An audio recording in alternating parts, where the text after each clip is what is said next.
Umar bin Khattab. Umar radhiyallahu anhu juga adalah sahabat Nabi yang mulia, terkenal dengan ketegasannya. Saking tegasnya diberikan julukan oleh Nabi SAW dengan As-Siddiq. Al-Faruq. Ya. Kalau As-Siddiq itu Abu Bakar. Setelah Abu Bakar tadi benarkan tentang kisah Isra Mi'raj di Nabi SAW, Nabi mengatakan dia Siddiq. Orang yang mempercayai wahyu. Kalau Umar punya julukan Al-Faruq. Faruq artinya membedakan mana baik, mana benar, mana salah. Umar juga termasuk orang yang sangat tegas, tapi tentu Abu Bakar lebih utama daripada Umar radhiyallahu anhu majma'in. Umar bin Khattab ini, Bapak Ibu sekalian, salah satu keutamaannya adalah pernah satu waktu dia lagi masuk ke rumah Nabi SAW, kemudian para istri Nabi lagi bicara dan suara mereka tinggi. Bukan karena tidak santun sama Nabi SAW, tapi lagi ngobrol satu sama yang lain, perempuan-perempuan lagi pada ngobrol. Begitu Umar datang, semua diam. Gak ada yang berani ngomong gitu. Lalu kata Nabi SAW sambil senyum gitu kan. Umar waktu lihat Nabi senyum. Kata Umar, ya Rasulullah, kenapa anda senyum? Semoga Allah membuat anda selalu senyum. Kata Nabi SAW, saya heran dengan wanita-wanita ini. Waktu kau belum datang tadi, suaranya mereka tinggi semua. Begitu kau datang, senyap. Gak ada suaranya. Maka kata Umar, hai musuh-musuh Allah. Umar bilang sama para istri Nabi, hai musuh Allah gitu. Apakah kalian takut kepada saya dan tidak takut pada Rasulullah SAW? Maka kata Ummu Salamah, istri Nabi yang paling tua, tentu saja hai Umar, karena Rasulullah lebih lembut daripada kamu. Umar orangnya tegas, luar biasa gitu. Apa kata Nabi SAW? Wahai Umar, wahai Ibnu Khattab, gara-gara ketegasanmu ini, halal, haram, gak ada main-main gitu kan. Maka ketahuilah, demi zat yang jiwaku dalam genggam, maksudnya ubun-ubunku dalam genggamannya, demi Allah maksudnya, kalau kau lewat di sebuah lembah, syaitan lihat kau lewat di lembah itu, dia cari lembah lain. Karena takut bertemu dengan Umar. Bapak Ibu sekalian, Umar punya kisah banyak sekali, radhiyallahu anhu. Luar biasa juga kisah-kisahnya. Tapi di antara kisah yang berhubungan dengan keyakinannya adalah, beliau pernah, Bapak Ibu sekalian, didatangi oleh anaknya, dan anaknya ini berkata kepada ayahnya, Umar, anaknya masih kecil kebetulan, ayah, teman-teman saya mengolok-olok saya di zaman khilafahnya beliau karena baju saya sobek, beliin baju baru ayah. Maka kata Umar, baiklah, pergi ke Baitul Mal. Baitul Mal itu kayak tempat penyimpanan pangan dan waktunya harta, makanan, minuman, apa persiapan umat Islam, termasuk harta. Kata Umar, pergilah kepada pamanmu penjaga Baitul Mal, sampaikan salamku dan bilang kalau ayahmu sedang meminta gajinya dimajukan. Ambil itu lalu belilah baju. Gitu. Maka anaknya pun pergi ke sana lalu berkata, paman, ada salam. Ayahku Amir Mu'minin Umar bin Khattab menitip pesan. Katanya kalau bisa gajinya dimajukan. Lalu kemudian saya akan ambil untuk beli baju karena teman-teman saya mengolok baju saya sobek. Lalu kata penjaga itu bilang apa? Sampaikan salam kepada ayahmu Amir Mu'minin. Bilang, apakah ada jaminan bahwasanya ayahmu masih bisa hidup sampai akhir bulan sehingga dia bisa bayar itu? Sekarang belum selesai, belum tanggal terima gajinya. Kalau dia ambil sekarang, apa ada jaminan dia bisa hidup sampai akhir bulan nanti? Maka anaknya dengan polos pulang. Wahai ayahku, pamanku penjaga Baitul Mal bilang, sampaikan kepada ayahmu salam dan bilang, katakan apakah masih ada jaminan engkau akan hidup sampai akhir bulan? Maka tiba-tiba Umar bin Khattab menangis terisak-isak, gitu kan? Sambil mengatakan, pamanmu benar, gitu kan? Tidak ada yang bisa menjamin Umar hidup sampai akhir bulan. Apa yang mendorong seperti ini, Bapak Ibu sekalian? Kenapa Umar seperti ini? Padahal dia raja, dia bisa suruh ambil gaji, bahkan bisa utang, gitu kan? Tapi subhanallah, kuasa Allah SWT. Kisah yang lain, Bapak Ibu sekalian, Umar bin Khattab radhiyallahu anhu ini pernah satu waktu mengirim surat kepada Raja Romawi untuk mengajak masuk Islam. Rupanya Raja Romawi ini masih berpikir, dan dia kalau menawarkan Islam, kalau mereka tolak maka mereka bayar upeti, namanya jizyah dalam Al-Quran. Maka raja ini berpikir upeti aja, mereka juga tidak mau berperang dengan muslimin. Diutuslah satu orang perdana menterinya raja ini yang membawa sekitar 3.000 prajurit, diikuti dengan banyak sekali peti-peti emas untuk dibayar kepada Umar gitu ya. Masuklah ke Madinah prajurit-prajurit Romawi ini. Begitu masuk pintu gerbang Madinah, tentu banyak peti-peti emas dijaga oleh pengawal-pengawal. Maka lewat seorang muslim penduduk Madinah, lalu kata perdana menteri Romawi ini, "Hai muslim," berhenti dia. "Saya mau tanya, di mana istanahnya Raja Agung Umar?" Si muslim ini diam, lalu dia bilang, "Istana? Kalau yang Anda tanyakan rumahnya Amir Mu'minin, saya tahu. Istana tidak ada di Madinah istana. Kalau rumahnya lurus saja, nanti belok kanan." Lalu orang muslim ini pergi. Kata si perdana menteri ini, "Belum pernah saya temukan ada orang tahu ini peti emas lalu tidak minta duit. Baru pertama kali dia lihat ada ini. Ini tentu sifatnya orang muslim, bukan mengemis dan minta-minta gitu kan." Dia bilang, "Kalau kami sudah siapkan satu peti khusus untuk bagi-bagiin duit. Kalau misalnya ada orang minta-minta, gitu kan, dikasih." Jadi ini orang tidak minta, sudah jadi tanda tanya buat dia. Kenapa orang ini, orang kaya raya kah? Tapi kalau kaya raya tidak mungkin jalan kaki, gitu kan. Dia jalan terus sampai di ujung, dia belok kanan jalan Madinah. Rumah semua sama waktu itu. Kotak saja, satu pintu, dua jendela. Kalau dua lantai tinggal tambah dua jendela di atas. Itu rumah paling besar. Dia jalan-jalan, tidak ada penduduk Madinah juga kosong, nggak ada penjaga-penjaga. Sampai dia ketemu sama satu muslim, ada lagi situ muslim penduduk Madinah lagi duduk di bawah pohon. Lalu dia bilang, "Hai muslim." Berdirilah orang itu. Lalu dia tanya, "Di mana istananya Raja Agung Umar?" Kata si muslim itu, "Kenapa engkau mencari Umar?" Dia bilang, "Ada surat datang Raja Agung Umar kepada Raja kami Romawi, mengajak kami masuk Islam.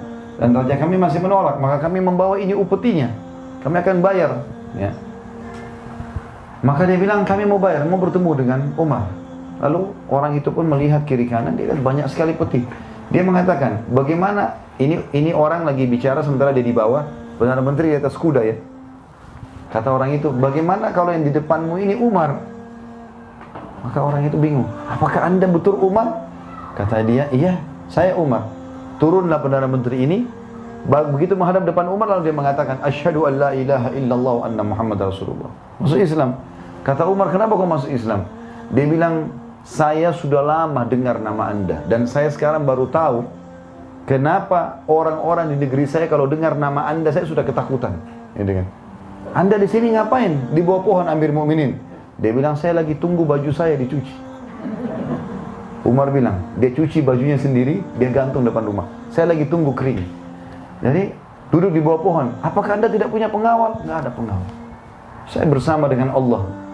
Dia bilang, "Gara-gara itu saya masuk Islam." Umar bin Khattab tidak punya pengawal, tidak punya pendamping, duduk sendiri dengan keyakinan bahwasanya dia bersama Allah. Dan di zaman beliau, ya, itu Islam sudah menguasai setengah dunia. Karena tahun 15 Hijriah, utara Jazirah Arab, negeri Syam dan Turki bagian Asia takluk di tangan Umar bin Khattab yang dikirim pasukan dipimpin oleh Abu Ubaidah bin Jarrah dan Khalid bin Walid radhiyallahu anhum ajma'in. Tahun 16 dikenal dengan perang Yarmuk gitu ya. Tahun 16 Hijriah diutuslah pasukan ke Persia, takluklah Iran, Irak, Afghanistan, Rusia. Pada saat itu dipimpin oleh Sa'ad bin Abi Waqqas, panglima perangnya Umar bin Khattab, dengan 30.000 orang mengarahkan 240.000.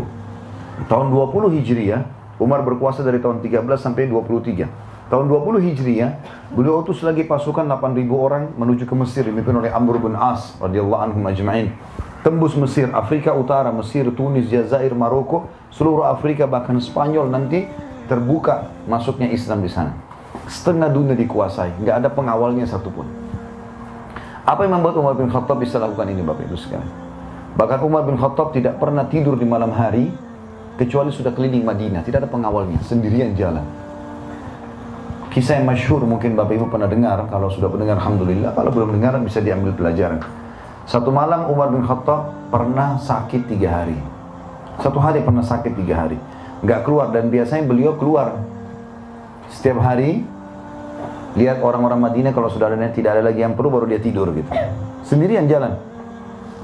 Satu hari pernah sakit 3 hari dia nggak keluar. Hari keempat beliau keluar. Jalan terus sambil pinggir kota Madinah ada api unggun. Kemudian beliau lihat mampir ke sana ada seorang ibu, anak-anaknya 3 orang lagi nangis di depannya. Lalu kata Umar setelah salam, wahai amatullah. Amatullah ini maksudnya hamba Allah, ya perempuan. Kalau laki-laki Abdullah, ya. Wahai amatullah, ada apa denganmu? Dia bilang pemimpin negeri ini tidak adil. Dia nggak tahu kalau ini Umar. Gitu. Kata Umar, kenapa? Dia bilang, saya sama anak saya sudah lapar 3 hari. Jadi 3 hari yang Umar tidak keluar, di situ ada kelaparan. Ya Allahu alam pemimpin kita sekarang ini bagaimana keadaannya negara-negara Islam, ya, yang tidak pernah mau tahu keadaan masyarakatnya. Semoga saja mereka diberi hidayah, ya. Kalau ada yang meluangkan waktu, alhamdulillah. Kan ini tanggung jawab semuanya kan. Berapa banyak orang yang kelaparan. Umar 3 hari nggak keluar sudah ada orang kelaparan. Dan orang ini sudah langsung memvonis Umar tidak adil. Dia tidak tahu kalau ini Umar. Kata Umar, kenapa? Dia bilang, saya 3 hari nggak makan. Lalu apa yang kau masak? Diangkat pancinya, batu. Batu dimasak dengan air. Kenapa kau masak batu, hai ibu? Dia bilang, supaya anak-anak saya mengira saya masak. Nggak ada makanan, mau ambil makanan dari mana? Maka dengan seperti itu mereka hanya kecapean, nangis, tidur.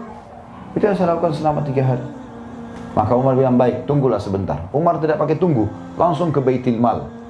Ngambil gandum, ngambil segala macam kebutuhan, dipikul sama Umar. Ada satu sahabat lagi lewat, lihat, ya Amir Mukminin, wahai pemimpin orang beriman, raja maksudnya. Julukannya Amir Mukminin waktu itu. Wahai Amir Mukminin, pemimpin orang-orang beriman, raja. Apa yang anda pikul ini? Mau kemana? Kata dia, ada yang saya pikul, makanan, gandum. Kata dia, baik, biarkan saya bawa. Kata dia, apa kau ingin memikul dosaku hari kiamat? Tidak usah ikut-ikutan. Ini tanggung jawabku ini. Orang ini penasaran, diikuti dia. Ini Umar mau kemana? Umar jalan sampai pinggir kota Madinah, tengah malam ini. Ini bukan waktu duhur. Kalau kita kan sekarang siang-siang, tunggu mana kamera baru bisa, ya, diambil gambarnya. Ini tengah malam sendirian. Saya tidak singgung siapapun, ya. Alhamdulillah tidak ada penyebutan nama. Kalau ada yang merasa, baguslah. Tapi yang jelas Umar ini tengah malam, bawa pikul sendiri. Mau dibantu pun sama pegawainya, temannya, enggak. Kau mau tanggung jawab, mau beban dosa, mau nanggung dosaku hari kiamat, diikutin sampai tiba di sana. Umar enggak pakai banyak ngomong, pancinya diambil, dibersihin, dimasakin sama Umar dengan tangannya sendiri. Sampai selesai masakannya sudah, dimakankan ibu itu, dikasih anak-anaknya, sisanya gandum 1 karung dikasih. Kata ibu itu, kalau seandainya Umar seperti kamu, enggak ada orang yang kelaparan. Maka orang yang sedang sama Umar datang, hai ibu, tahu siapa orang ini? Enggak, saya enggak tahu. Itu Amir Mukminin Umar. Gitu kan, langsung dia pun minta maaf, bukan saya Amir Mukminin, saya tidak tahu, saya sudah dengar keadilan anda segala macam. Kata Umar, sudah enggak masalah. Itu Allah sedang memperingatkan saya dari lisan kamu. Tapi tengah malam mau ngurus orang ini enggak gampang, gitu kan. Sampai pernah di zaman khilafahnya Umar, di siang bolong, lagi panas. Madinah kalau lagi panas 55 derajat, panas sekali. Ya. Sampai bibir pecah-pecah, telapak kaki kita pecah karena panasnya biasa, ya. Kami pernah hidup 7 tahun di sana. Uthman dan Ali radhiyallahu anhum, 2 anak mantu Nabi SAW di zaman kerajaan Umar, pernah siang hari lagi makan siang sama-sama. Waktu mereka mau bubar dari makan siang, gitu kan, lewat lagi panas, saking panasnya mereka tutup wajah mereka dengan imamahnya, sisa imamahnya, gitu kan. Lalu mereka lihat dari jauh ada orang yang sedang ngumpul-ngumpulin, tarik-tarikin unta yang sedang lepas, kambing yang sedang lepas, sampai di tangan kiri kanannya banyak. Kata Utsman kepada Ali, siapa orang siang-siang bolong begini mau ngurus-ngurusin ini nih? Unta-unta, dan ini kelihatannya bukan unta dia, karena unta-unta yang lepas dipegangin sama dia, ditarik, kambing dikumpulin banyak, sampai banyak di tangan dia talinya semua. Kata Ali, saya juga tidak tahu, ayo kita lihat, mungkin kita bisa bantu. Begitu mereka dekat, mereka lihat Umar radhiyallahu anhu. Umar gak tidur siang, gak apa, ngurusin unta-untanya sama kambingnya masyarakatnya yang lepas, dikembalikan ke rumah masing-masing. Siang hari bolong, gitu kan. Dan sekian banyak kisah yang luar biasa berhubungan dengan Umar radhiyallahu anhu ini.